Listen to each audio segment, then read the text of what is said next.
Let us ask what our guest is thinking about all that mayhem that is going on in the world. Let me welcome evKhanin, Professor for the Department of Political Studies and Begin Sadat Center for Strategic Studies, Bar-Ilan University. hello. Good evening, pleasure to be with you. Nice, the pleasure is mine. What, in your opinion, can trigger the Third World War if we are not already into it? Well, I would say that we are in the situation of the World War already about several decades. Simply the Third World War is a little bit different than we expected or we are used to concerning the experience of the First World War and the Second World War.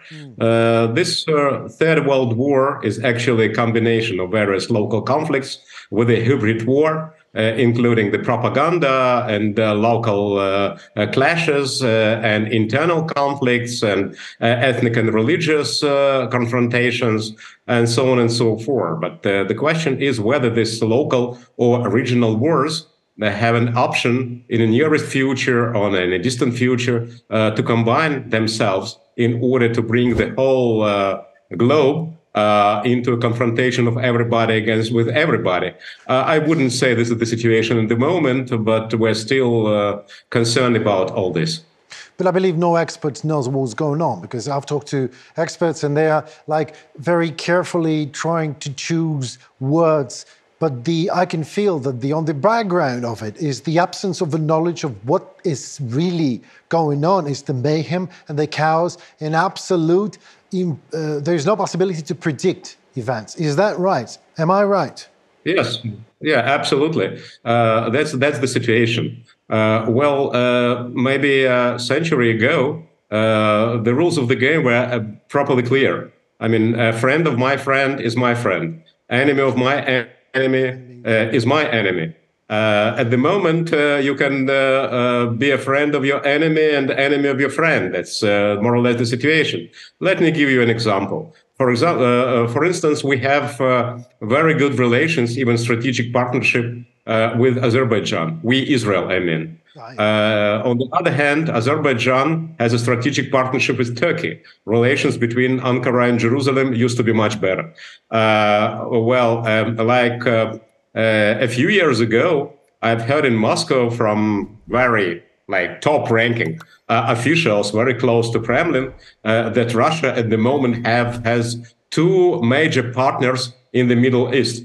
One partner is Iran, and Israel is the second one. Relations between Israel and Iran are actually, if they are not enemy, what enemy means, you know. Right.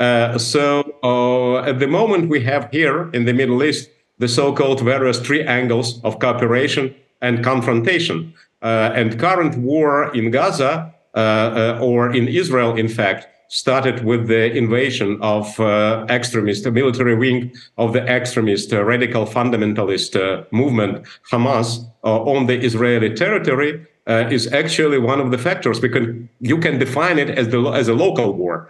On the other hand, this local war is a dramatic obstacle to normalizations of relations between Israel and Saudi Arabia, yes. Which would be the end of the 100 years long Arab-Israeli conflict. And the end of the 100 years long Arab-Israeli conflict would mean establishment of the system of security in the Middle East of this triangle, United States, Israel, and Saudi bloc against Russia and Iran and China and Pakistan. So at the moment, this is not the question, this is not the issue. It's postponed for unknown time.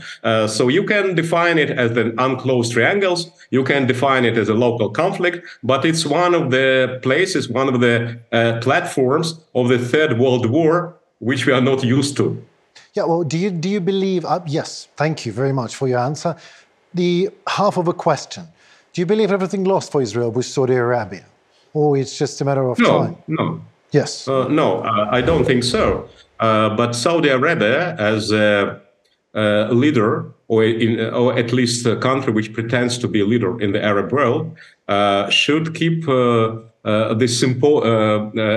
support the symbolic meaning of the Palestinian question. Right. Of course, the Palestinian Arabs is much more a factor that undermines stability of the moderate pro-Western Arab regimes, rather than, as it used to be, became a sort of a solution for them.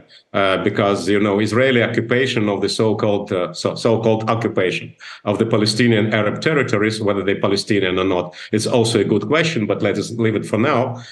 So for them, it was an easy explanation to their peoples in concern of these uneasy questions why they're poor, on why lacking water or lacking proper education. At the moment, as I said, the Palestinian issue undermines them from inside. And they understand that Arab-Israeli conflict or Palestinian-Israeli conflict is in fact something which prevents from establishment of all the security arrangement in the Middle East against the challenge of Iran and their allies.